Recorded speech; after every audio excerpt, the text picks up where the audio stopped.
Kia ora, ko Jan taku ingoa. Talofa lava. My name is Jan, and all the way from New Zealand. Kia ora, Kia ora. Sarisha. Kia ora to you, Jan. Oh, so let's talk empowerment. So my first question to you, Sarisha, is it important to have cultural identity from the aspect of being an Indigenous woman? Mm-hmm.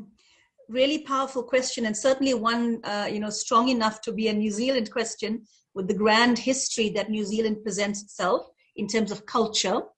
My immediate response to that would be, let's not dishonor history, but at the same time, let's honor the cultural evolution of the grand history from New Zealand. I think that's the first thing that I would like for us to remember with regards to that specific question. The whole idea of identity is when we as people want to make sure who we are and where we come from and what we represent is always given the kind of recognition, the kind of stance, and equally the respect that it deserves. Now, I am a fourth generation South African, so I can understand a little bit of what you are saying in terms of being in New Zealand and wanting to identify as an individual, having some sense of strong, separate identity. Yes, identity is extremely important because it firmly gives us a sense of who we are. Mm-hmm. Our sense of values is entrenched also in the lineage from which we come from. So from that perspective, I think identity is really important.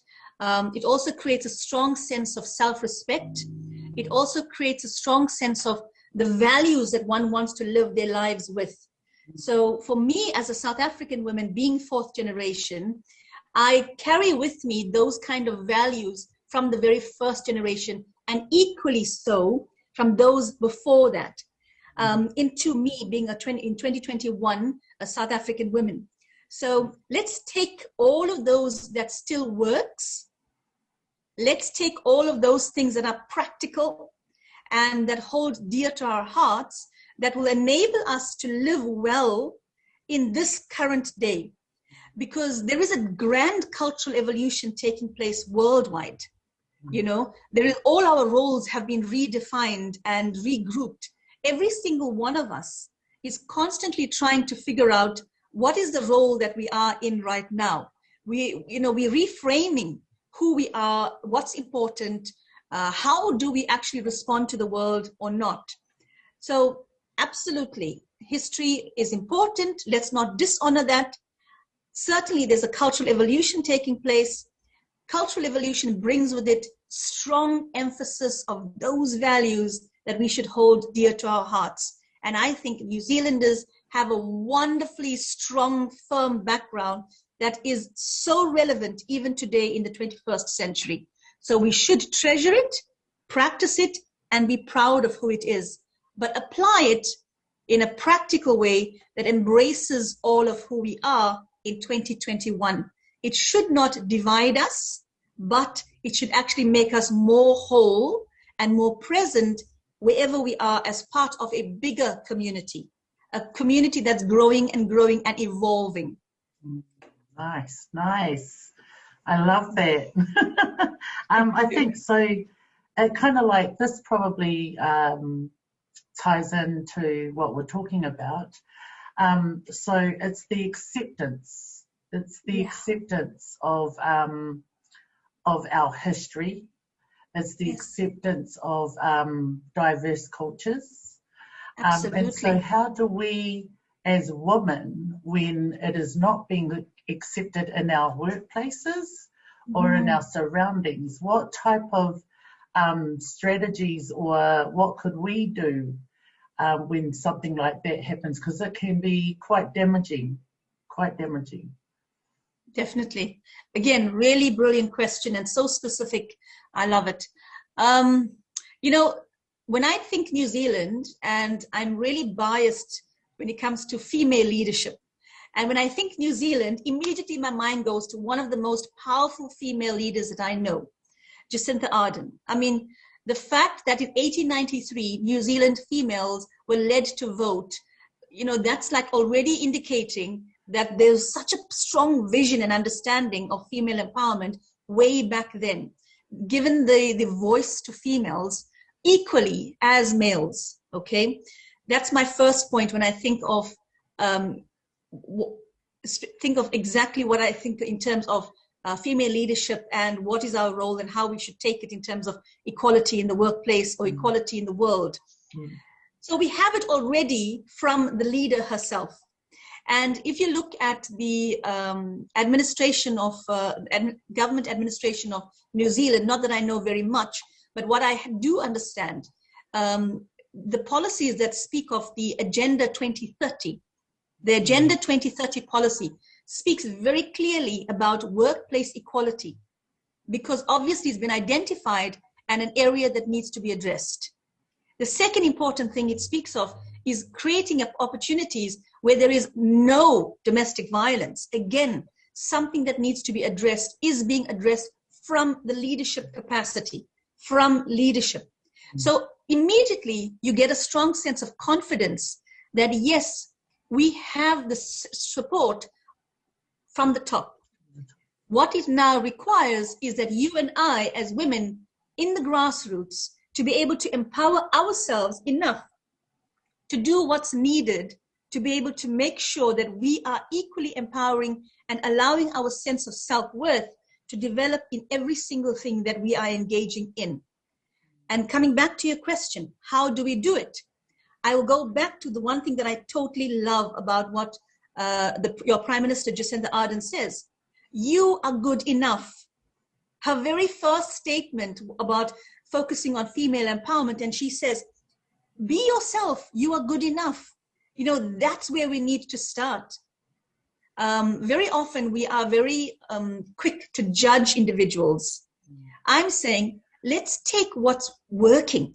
Let's take what we understand that can be good and let's apply it in our very lives. So the whole idea of low self-esteem, of thinking that we are not worthy enough, will slowly be having less importance because you are focusing on what's working. Be good enough. I am good enough. Be yourself. So how do we do it? By taking little steps, by firstly giving recognition to those in power and giving the opportunities to actually follow the important messages from those in power and applying it in our simple day-to-day activities. Using our own voice. Don't be afraid to use your voice. I mean, I know that it doesn't take a sledgehammer to crack a nut, so not all of us needs to be loud and vocal, but we have a voice. Use it in the way that you can to bring about the kind of change that's important to you, but do it consistently enough that it creates an impact that you deserve and that you desire in the world. Nice. Oh, so exciting. I love this. This is cool. So I think in terms of all of the answers that you've just given me, and then pointing out the one leader that's at the top in our country who is a woman, who is a young, strong leader, and listening to those words and being able to apply them for us. You don't usually think about that stuff. You don't think about it on a day-to-day basis as a woman growing in a country like NZ. And we're pretty strong, eh? We're strong people and women in this country. So this is going to lead me to hopefully a lighter question for you. Is it important who wears the pants in a relationship? Definitely, you've taken me from one end of the world to the next end of the world. Yes, but still a relevant question as well.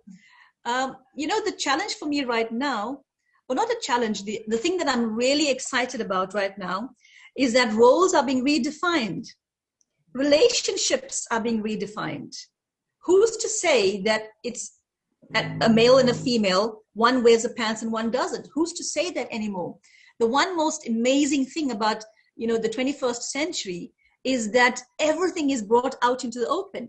there's such a transparent feel of the way you live and how you live. And there's little room for small-minded or narrow-minded thinking. Well, as far as I'm concerned. Yes. Okay. The bottom line is, who's to say that there's supposed to be a male and a female and one has to wear a dress or one has to wear a pants? Who's to say that?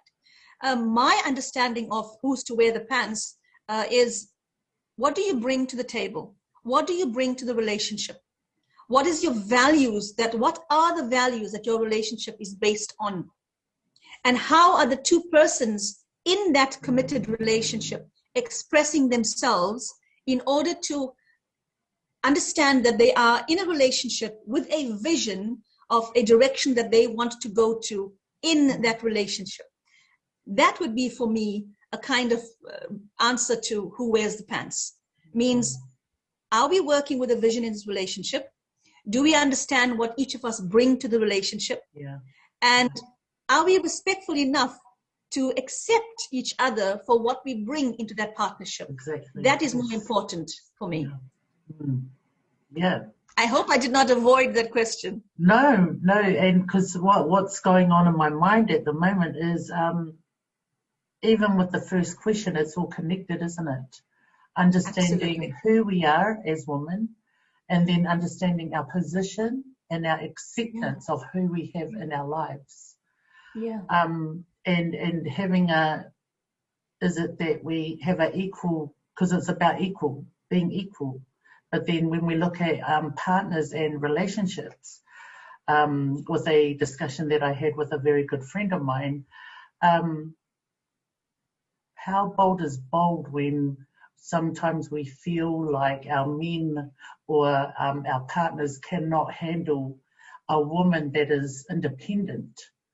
Yeah. And when you're trying to find the right one or the one, how do we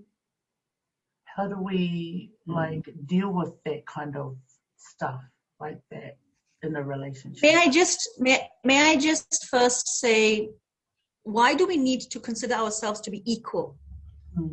That would be my first response to that. I don't think we need to be equal. We need to be whole in who we are, because that's the bottom line for me. Nice. When I'm whole in who I am, I may have the emotional, spiritual, and mental maturity to allow you to be whole in who you are. Nice. Yeah. Yeah. So from that perspective, I don't need to be equal to you, but I would like to be respected enough to be all of who I am. Okay? Yeah. And then the second part is, the one thing that really empowers me each time that I remind myself why education and empowerment are my passions, is because it constantly takes me back to a high degree of self-awareness. I am so aware, I'm acutely aware of who I am as a whole being, and equally aware of what I bring to the world, because I have accepted that I, as Sarisha Rameshlal Komal, am the greatest resource that I can possibly be for me and my life right now. Nice. And when I acknowledge that, I give you permission, hopefully, give you permission to be that as well.